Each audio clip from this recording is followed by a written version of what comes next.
7 koi ponds in winter. Not a lot to look at, is there? Most people keep their ponds covered in winter. This pond was only built last summer.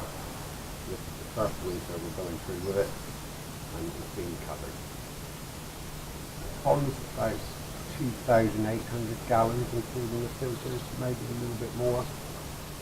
And it's been running fine since the end of last summer.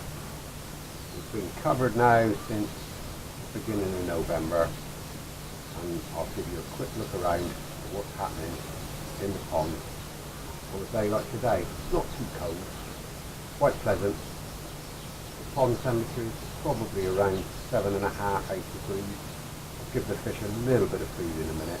They haven't had too much through the winter, only on days where the temperature's been up at these sort of temperatures. Where the water's warm enough, it's been 7 or 8 degrees. I won't feed them if it's lower than that. So I'll give you a quick look around the covers off in a minute. We'll see what keeps this little pond going.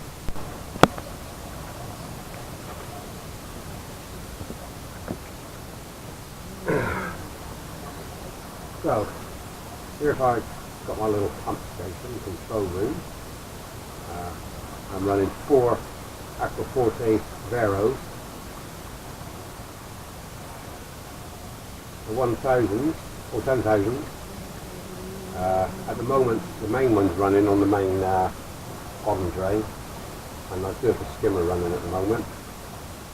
So I've just switched it on. But normally for the winter, I'll just be running on 1 pump. I have a pump in the vortex. I'll show you in a minute. It's spinning a strange old contraption that was very popular a few years ago, but they were very expensive to run, and people shied away from them. I've been running it now through the winter and found no problems with it whatsoever. And I've got it working on 15 watts off one of the Vero pumps. I'm very happy with it. That's what it says. I'll show you right around all the filters I've got here now. I'm hoping that I've built this and I'm well over filtered for any monster fish that I might happen to get in the pond.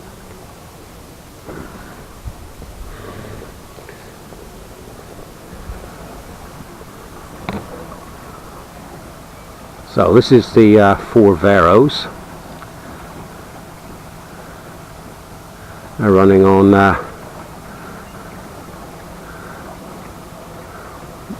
with a speed setting of whatever I fancy putting them at. Filter wise,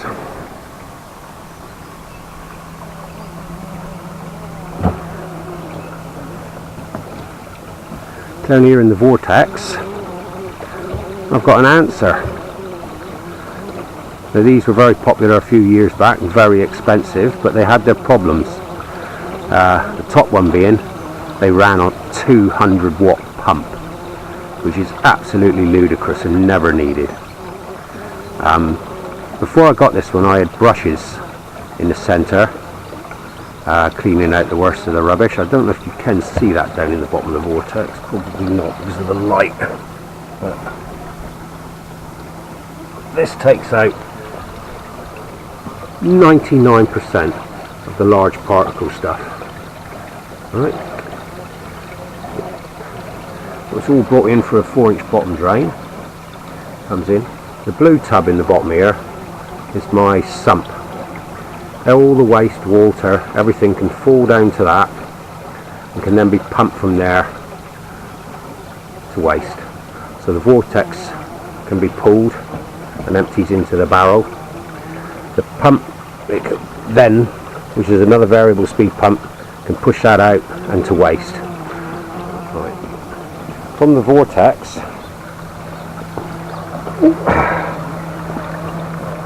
comes up through, a little bit untidy under here with a cable wise. Decided to replace the waste pump the other day and I haven't tidied up the cables, but I've got my UV light, my main pump at the back here, and this is my skimmer pump.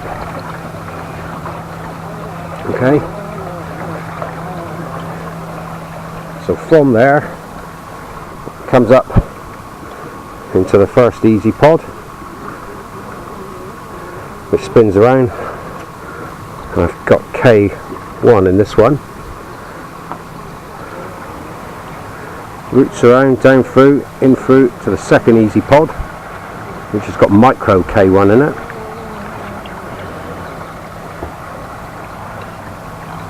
And from there we drop round into two moving beds that are full of K1. Two of them in there.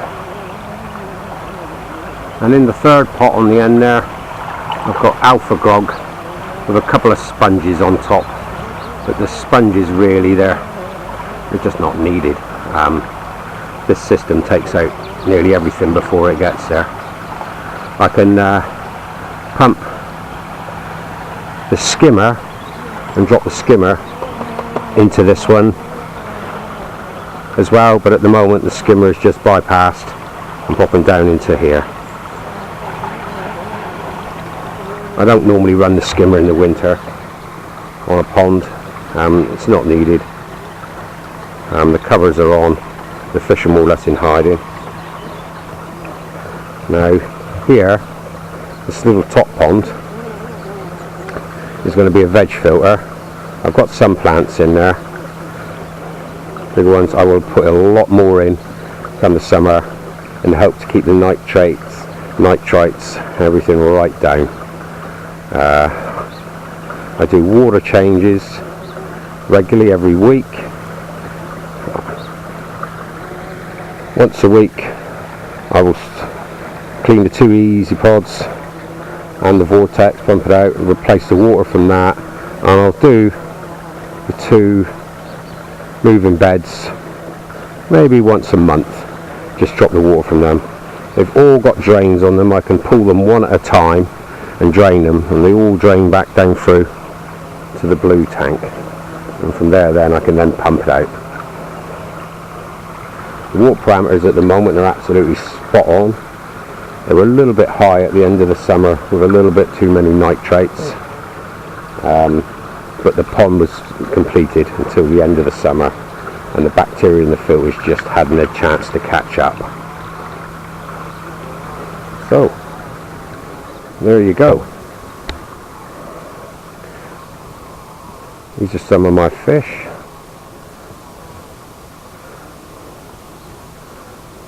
Some of them are 8 to 10 years old, some of them are only a couple of years old. They were all in a pond that was further down the garden before. I'll set you up, I'll give them a handful of food a minute, see if they're interested. I should think they are.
As you can see, they're a little bit slow. The water's still a little bit chilly yet, but as we're all waiting for summer, I'll be acting like a little bunch of piranhas as soon as the water warms up. Hoping to take the covers off probably somewhere around Easter.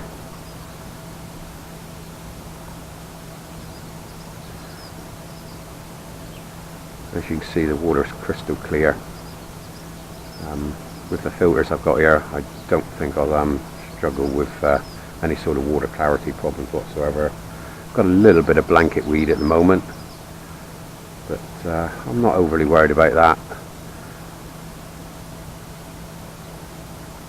It eats the nitrates, so I can live with a bit of it, and it's not a problem to me until it starts to block up filters, which I don't think can get to that kind of extent.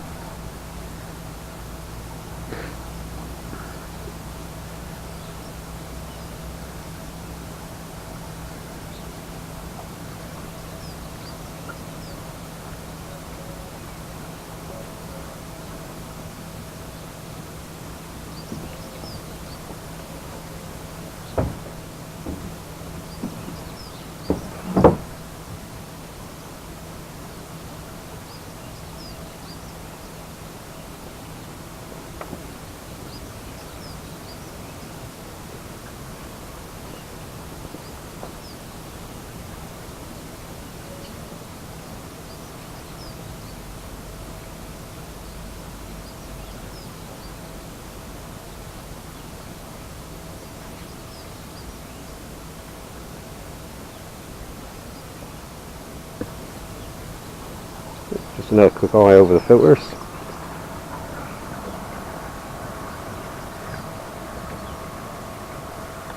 This is all roofed over with panels that are lift off.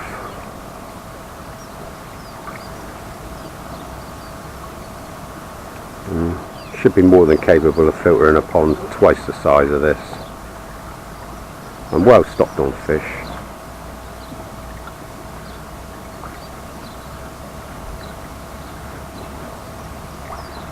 Got 100 litres of K1 in the moving beds. I'm probably going to add another 50 litres in the next month, and I might also swap out the K1 in the first easy pod for some micro K1 as well, because the micro seems to pick out more of the fines and small bits than its bigger brother, the straight K1. So that's another little upgrade I'm going to do, and as with all ponding, we'll never be completely finished. We'll always be tinkering and playing with this and with that.